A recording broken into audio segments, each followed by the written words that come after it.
Hey guys, so welcome back to my second channel, welcome back to Jack in the Books. I have to make this video. I feel like it's a public service at this point that I have to tell as many people as humanly possible about this book, because this is the first 5-star book that I've read this year. The first book I have personally rated 5 stars, and I've read like 38 books, I want to say, so this is my favourite of the year so far. This is Foster by Claire Keegan. It's actually my second Claire Keegan book of the year, and my second favourite book that I read this year was her other one, so I need to tell you about them. So her other novel is Small Things Like These. It was shortlisted for the Booker Prize last year, and that's kind of what brought it to my attention, and I realised after reading it and then going to Dublin that I've really been loving Irish books, or books written by Irish people. Small Things Like These as a title actually kind of sums up my attitude towards Irish fiction in general, because I do think that Irish fiction really focuses on, so much of Irish fiction concerns itself with telling domestic stories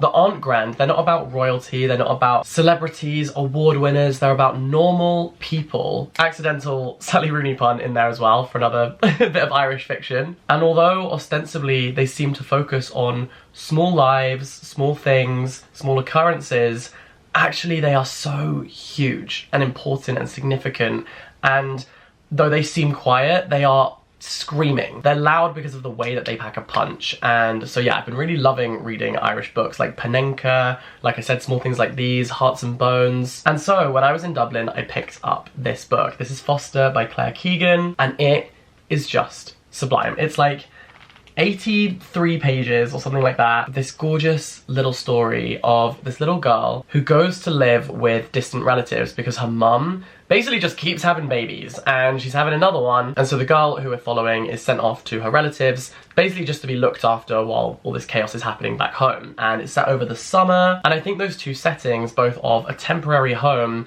and of the season of the summer, creates this really interesting dynamic, because it's problematized by inevitability. The inevitability that these things will end. The inevitability that the summer will come to a close and autumn will come. The inevitability that when you exist in a temporary space, you will eventually have to leave. And so while we watch this idyllic experience that this girl is having, we know that it must eventually come to a close. And so while the book doesn't have like a huge amount of plot, I think that tension of the fact that we know the summer will come to an end, we know that she will have to leave this space, that creates an atmosphere, it creates stakes in a way. And so we get to know this family that she's living with. We start to slowly realise along with her that maybe they are keeping some secrets, and silence is a really important motif, I think, in this book. Like the things that aren't said. There seem to exist silent truths that everyone knows but no one acknowledges out loud or verbally. And I think that's really interesting. I was reading up on kind of like the political context of Irish novels and the Troubles, the fact that for a long time in Irish history, politically, it has been dangerous to speak out. It has been dangerous to tell the whole truth. There are also truths that have been obscured. And so I feel like this book is a product of culture and of history. And, you know, at one point in the book, it's mentioned that a miner has been killed, kind of just in passing, which I think is very typical of this kind of fiction. This book also does one of my favourite things ever, and that is by having a kind of slightly ambiguous closing line. Like the closing line has duality. It could mean multiple things. And I always really appreciate that. I love when you leave the book having to think about the alternative things that could mean. And this really feels like a snapshot in time. Like this isn't the girl's whole life, this is one summer of her life. And I kind of love that. I love that she has this whole rest of her life to look forward to, and we're left to just contemplate what that might look like, but we'll never know. There are secrets that are uncovered, there are things that are not being said. It's sharp, it's poignant, it's heartwarming and heartbreaking. Hello, I'm just editing this video and I realised I forgot to say something, and that is that this book really reminds me of Anne of Green Gables. It's kind of following a similar kind of tradition in writing to that novel. So if you're an Anne of Green Gables fan, this book is for you. That is all. That's my public service. There you go. Thank you. Bye.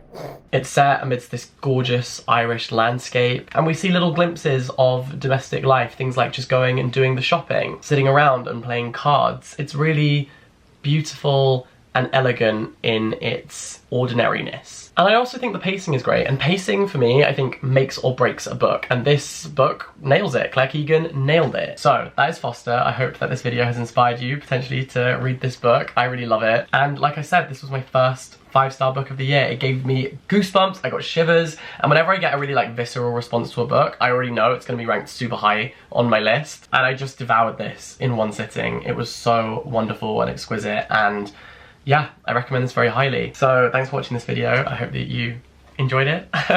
And I will catch you very, very soon with more book recommendations. So all the best, stay in touch. I just dropped the book. Nice. All the best, stay in touch, have a wonderful day, and I'll catch you very soon.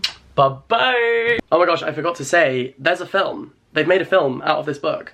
And so I have to watch it. That's like the thing I want to do today is find a way to watch this movie, because if it's anywhere near as beautiful as the book, oh, it's gonna be amazing. So this could end up being not only my favorite book, but also my favorite movie of the year. So that's another thing. I just had to add that because I know the whole comment section would be people being like, Jack, there's a movie!